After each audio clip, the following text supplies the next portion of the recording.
be a handle deal and also a cup deal. So it's going to be two objects that we're going to be working with. Don't worry, I'll talk you through it. It's fine. Especially if you're new to all of this, you're gonna want some guidance.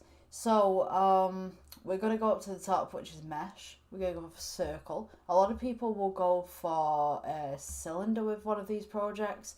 To be honest with you, I don't like doing that because I feel like you have less control over what you're doing. So when you click the circle, you will get something like this.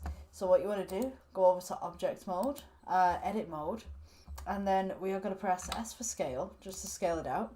Now you've noticed that this object has vertices, it has points that we can work with, but it doesn't have faces. So what we're going to do is we're going to click A to select everything, and then we're going to press F, and this will give us a face. It's F for fill.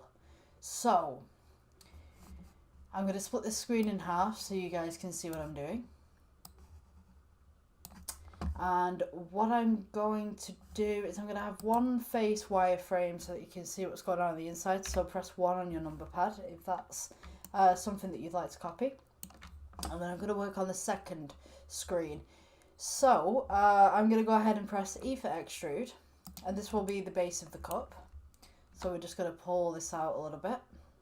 Now try not to go against the grain of the axes. Because if you go against the grain of the axes, you'll make a very wobbly looking cup.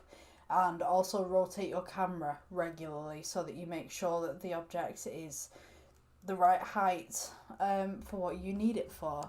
So for the bottom of the cup, as you guys can see, covering up logos and so forth, it's very smooth along the bottom, if you guys can see that. So we're going to make a smooth kind of upwards cup. So I'll work on that with you. So E for extrude again. And then we're just going to scale it outwards. E for extrude. Scale outwards. E for extrude. And the more